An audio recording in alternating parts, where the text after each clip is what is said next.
السلام عليكم ورحمة الله وبركاته. الحمد لله رب العالمين، والصلاة والسلام على أشرف المرسلين سيد الأولين والآخرين محمد ابن عبد الله وعلى آله وصحبه أجمعين، وبعد. إخواني في الدين، أعزكم الله.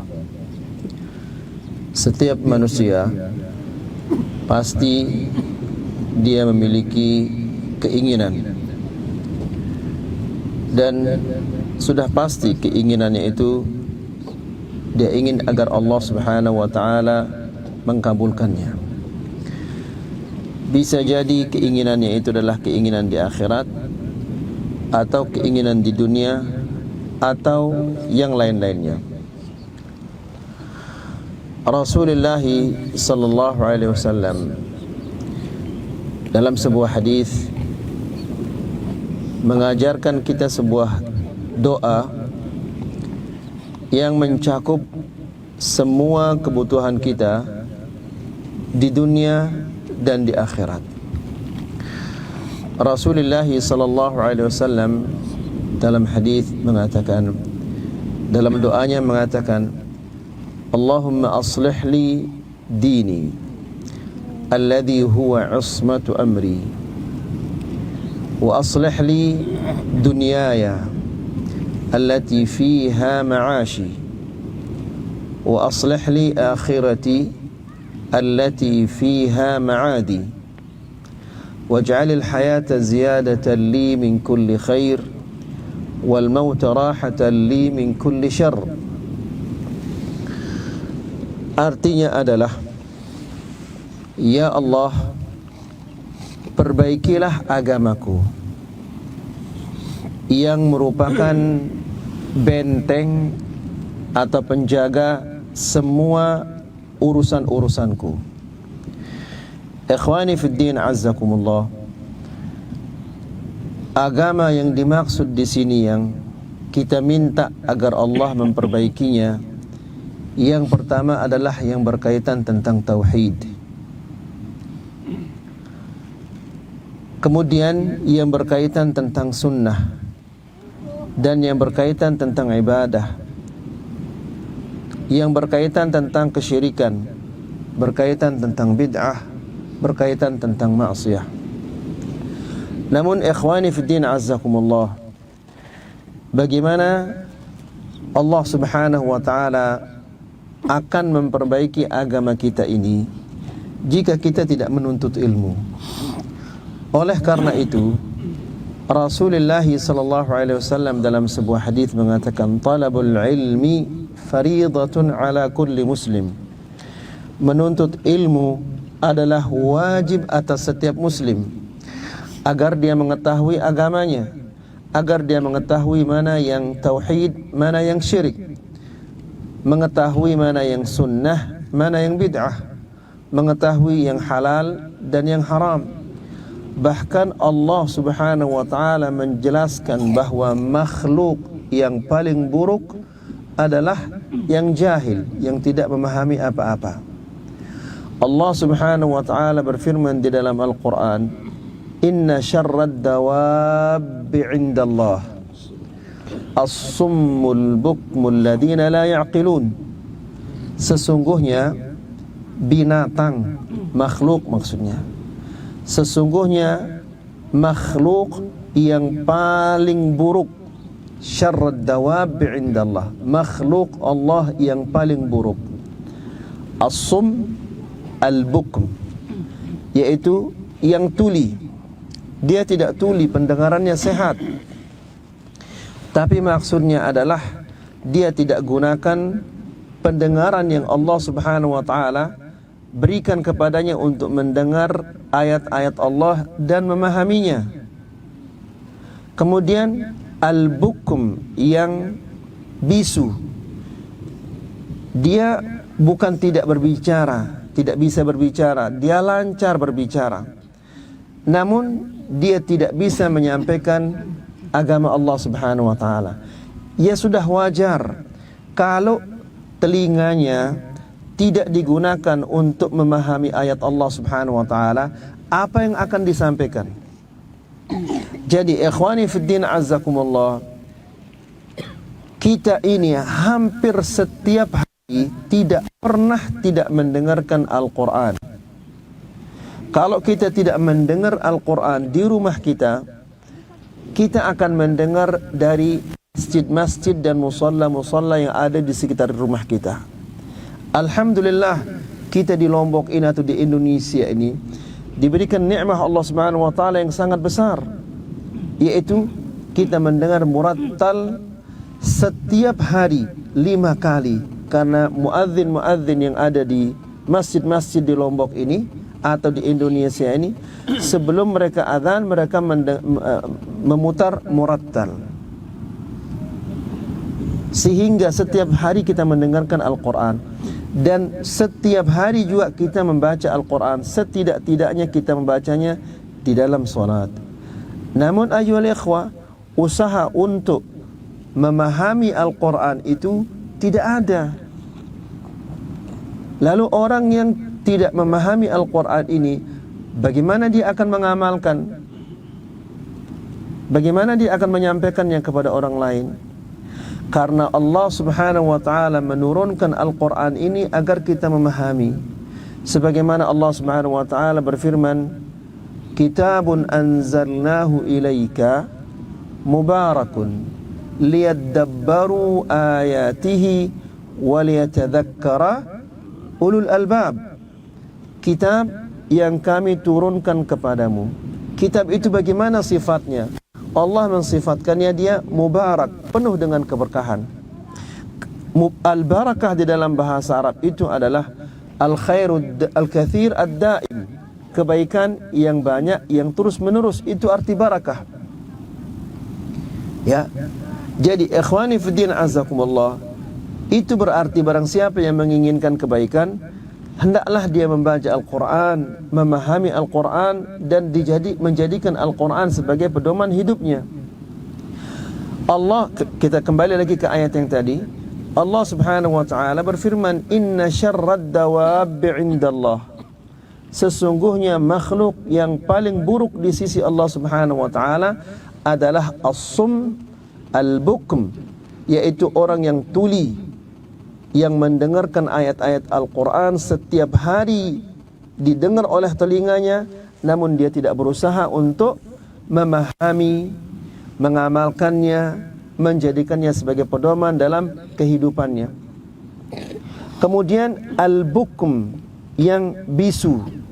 Ya, apa yang akan disampaikan kalau Al-Quran hanya masuk lewat telinga kanannya, keluar lagi lewat telinga kirinya? Tidak ada upaya untuk memahaminya. Tidak mungkin orang yang seperti ini akan mendakwahkan, mengajak orang untuk kembali kepada Al-Quran dan Sunnah, karena dia tidak memiliki pemahaman. Lalu di akhir ayat itu Allah Subhanahu wa ta'ala berfirman, "As-summul bukmul ladzina la ya'qilun," yang tidak mengerti apa-apa. Subhanallah, ayyuhal ikhwah, ini adalah makhluk Allah yang buruk. Jangan kita sampai masuk di dalam ayat ini. Nah, Rasulullah SAW di dalam doanya mengajarkan kita, "Allahumma aslih li dini." Ya Allah, perbaikilah agamaku yang merupakan benteng semua urusanku. Seseorang dia tidak akan mengetahui yang halal atau yang haram kalau dia tidak memiliki agama. Dia tidak akan mengetahui riba kalau dia tidak memiliki agama. Namun ikhwan, untuk mengetahui kita harus menuntut ilmu. Ya, oleh karena itu setiap muslim dia akan berdiri di hadapan Allah Subhanahu wa taala, dan Allah Subhanahu wa taala akan menanyakannya.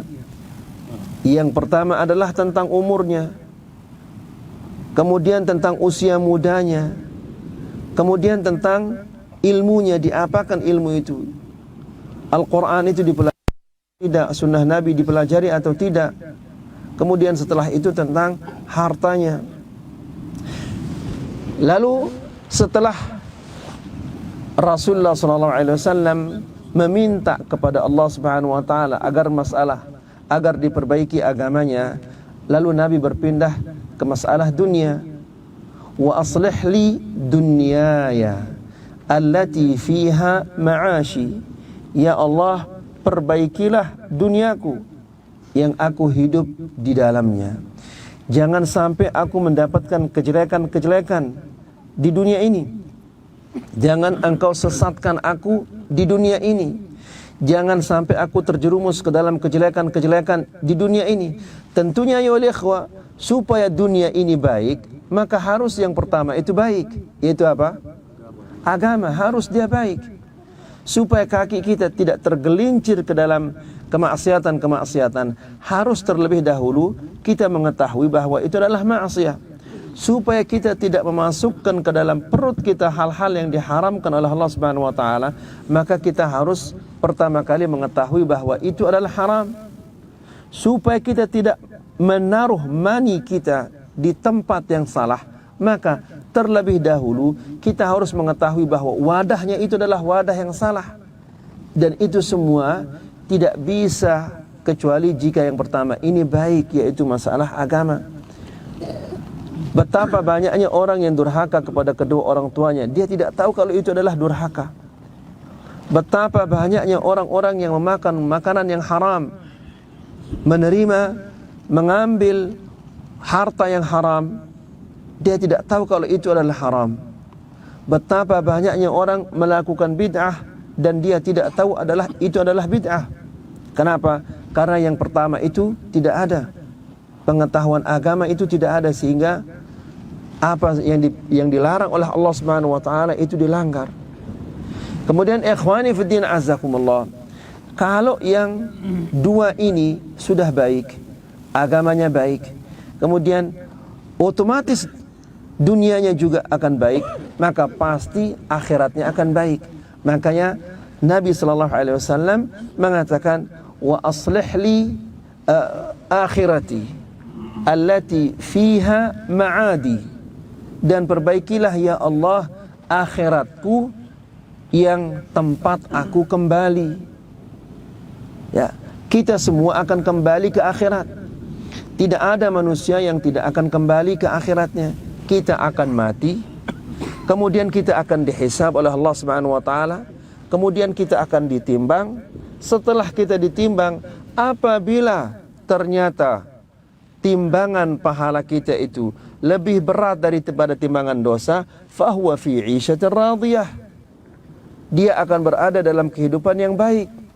Namun sebaliknya, kalau timbangan pahalanya itu lebih ringan daripada timbangan dosanya, maka Allah Subhanahu wa taala menjelaskan, fa ummuhu hawiyah wa ma adraka ma hiyah narun hamiyah, tempat tinggalnya adalah di hawiyah. Lalu Allah Subhanahu wa taala bertanya, padahal Allah Subhanahu wa taala Maha mengetahui, wa ma adraka ma hiyah, apa taumu tentang hawiyah itu? Allah Subhanahu wa taala bertanya di sini untuk menunjukkan bahwa hawiyah itu adalah sesuatu yang sangat besar. Lalu dijelaskan oleh Allah Subhanahu wa taala, narun hamiyah, hawiyah itu adalah api yang panas. Nas'alullah salamul afiyah. Jadi ikhwani fiddin azakumullah, ini doa yang sangat kita butuhkan untuk kita baca dan ucapkan setiap hari. Allahumma aslih li dini alladhi huwa ismatu amri, wa aslih li dunyaya allati fiha ma'ashi, wa aslih li akhirati allati fiha ma'adi. Jadi ikhwani fiddin azakumullah, kalau yang pertama sudah baik, yang kedua juga sudah baik, maka insyaallah akhirat ini juga akan baik. Kemudian ikhwani fiddin azakumullah, setelah itu Rasulullah SAW berpindah kepada kehidupan. Nabi SAW mengatakan, waj'alil hayata ziyadatan li min kulli khair. Ya Allah, jadikanlah bagiku kehidupan ini adalah tambahan kebaikan-kebaikan. Jadi, perpanjanglah umurku, berilah aku umur. Tujuannya adalah untuk menambah kebaikan-kebaikan. Itu artinya ayyuhal ikhwah, bahwa kehidupan yang sebenarnya adalah ketika seseorang berusaha dengan keras untuk mendekatkan diri kepada Allah Subhanahu wa taala. Karena memang kita diciptakan oleh Allah Subhanahu wa taala bukan untuk bermain-main, bukan untuk makan, bukan untuk minum, tapi kita diciptakan oleh Allah Subhanahu wa taala dengan tujuan yang sangat mulia, agar kita banting tulang di dunia supaya kita mendapatkan kebaikan di akhirat. Ya. Oleh karena itu Rasulullah sallallahu alaihi wasallam mengatakan, wa aslih li ya Allahumma waj'alil hayata ziyadatan li min kulli khair. Jadikanlah kehidupan ini ya Allah sebagai tambahan bagiku untuk meraih kebaikan-kebaikan. Lihat ayyuhal ikhwah, pernah kita menyampaikan tentang doa bangun tidur, yaitu bagaimana? Ada yang ingat? Alhamdulillahilladzi radda alayya ruhi wa afani fi jasadi wa adhina li bidzikrihi, yang artinya adalah alhamdulillah yang mengembalikan kepadaku ruhku. Ini kita sekarang yang bangun tidur ini, ruh kita dikembalikan oleh Allah Subhanahu wa taala. Kemudian apa tujuannya mengembalikan ruh kita, dikembalikan ruh kita oleh Allah Subhanahu wa taala? Afwan. Wa afani fi jasadi, dan aku diberikan kesehatan pada tubuhku. Ruh kita dikembalikan dan kita diberikan kesehatan oleh Allah Subhanahu wa taala. Ayyuhal ikhwah, seandainya ada orang ditawarkan kepadanya, mau kamu membayar 100 miliar dan nyawamu dikembalikan lagi? Orang yang dalam sakaratul maut, kalau kita tawarkan, memberikan kepadanya tawaran ini, pasti dia akan tanpa berpikir panjang dia akan menerima. Karena semua orang ingin hidup dan tidak ingin sakit dan tidak ingin meninggal dunia. Namun Allah Subhanahu wa taala memberikan kita kehidupan yang baru. Ruh kita dikembalikan oleh Allah Subhanahu wa taala, dan Allah Subhanahu wa taala tidak meminta apa-apa. Ya, diberikan kita kesehatan oleh Allah Subhanahu wa taala, tidak meminta apa-apa. Nah, tujuannya kita, ruh kita dikembalikan, tujuan kita diberikan kesehatan oleh Allah Subhanahu wa taala, yaitu wa adzina li bidzikri, dan aku diberikan kesempatan untuk mengingatnya. Namun subhanallah, kita, ruh kita dikembalikan, kesehatan diberikan, namun kita tidak gunakan untuk mengingat Allah Subhanahu wa taala. Jadi ikhwani fiddin azakumullah, kembali lagi ke doa yang tadi, Rasulullah sallallahu alaihi wasallam mengatakan, waj'alil hayata ziyadatan li min kulli khair.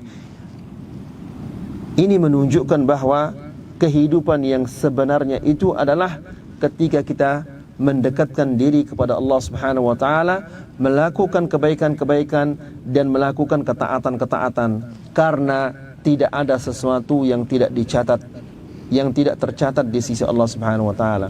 Kemudian ikhwani fiddin azakumullah, apabila seseorang sudah merasa bahwa dia tidak bisa lagi tahan dengan ujian-ujian dan cobaan-cobaan serta fitnah-fitnah yang ada di dunia ini, dan dia mengkhawatirkan agamanya akan rusak dengan fitnah-fitnah yang ada ini, maka di akhir doa itu Rasulullah sallallahu alaihi wasallam mengatakan, waj'alil mauta rahatan li min kulli syarr, dan jadikanlah kematian bagiku adalah istirahat dari segala kejelekan-kejelekan.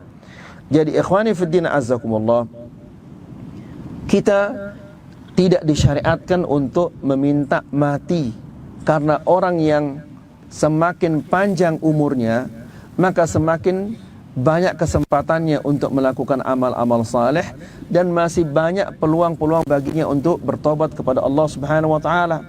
Akan tetapi jika fitnah mendatanginya bertubi-tubi sehingga dia akan merusak agamanya atau khawatir agamanya akan rusak, dibolehkan dia untuk meminta kematian oleh Allah Subhanahu wa taala. Nah, di ujung ayat, di ujung doa ini Nabi SAW mengatakan, wal mauta rahatan li min kulli syarr. Jadikanlah kematian itu bagiku adalah istirahat dari segala kejelekan. Jadi ikhwani fiddin azzakumullah, orang yang diwafatkan oleh Allah Subhanahu wa taala, orang yang bermaksiat kepada Allah Subhanahu wa taala, lalu diwafatkan dia, itu adalah rahmah bagi dia. Karena kalau dia dibiarkan oleh Allah Subhanahu wa taala, maka dia akan melakukan kejelekan yang lebih banyak. Orang yang diberikan oleh Allah Subhanahu wa taala kehidupan, diperpanjang umurnya, itu adalah baik bagi dia agar dia menambah amal ibadahnya dan agar dia bertobat kepada Allah Subhanahu wa taala. Jadi ikhwani fiddin azzakumullah, sering-seringlah membaca doa ini. Allahumma aslih li dini alladhi huwa ismatu amri wa aslih li dunyaya allati fiha ma'ashi wa aslih li akhirati allati fiha ma'adi waj'al hayata ziyadatan li min kulli khair wal mauta rahatan li min kulli syarr. Wa sallallahu ala nabiyyina Muhammad walhamdulillahi rabbil alamin. Ada hadiah, mana dia? Itu. Berapa banyaknya? 5. Oh, 5 banyaknya. Ini yang bisa menjawabnya di ini ikhwan kita memberikan hadiah. Hadiah ini apa judulnya ini? Jalan golongan yang selamat, Al-Firqatun Najiyah. Ini siapa yang bisa menjawab pertanyaan yang kita tanyakan, kita akan kasih dia hadiah. Ayo al-ikhwa, tadi malam sudah kita membaca sebuah sejarah tentang seorang sahabat yang luar biasa. Dia menyaksikan kematian seseorang. Siapa orang yang akan dibunuh itu? Yang disaksikan dia akan dibunuh itu siapa? Fadhal. Siapa? Khubayb ibn Adi. Jazakallah khair. Fadhal ya Syekh. Baik. Wafiq barakallah. Lalu sejarahnya siapa yang kita sampaikan tadi malam itu? Sa'id bin Umar. Salah ya akhi. Sa'id bin Amir al-Jumahi. Baik.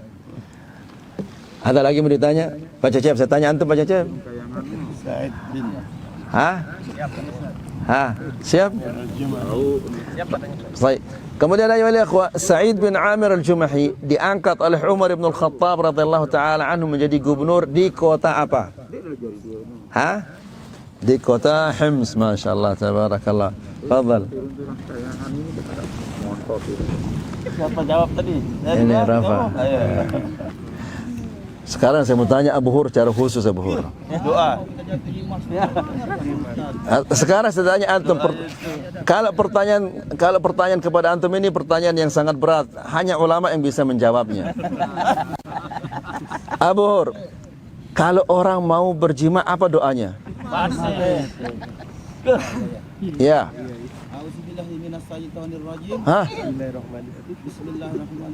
Semasa itu doanya.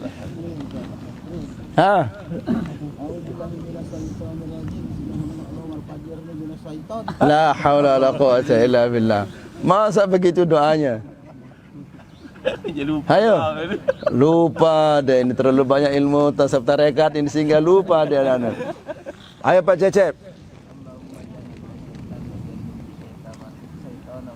Masya Allah, kalau ini hafal antum ya. Fadhal kasih dia.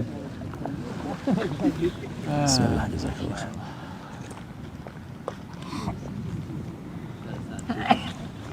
Ayo ikhwah. Penduduk Hims atau doa ini siapa yang hafal dia? Yang baru kita sampaikan ini.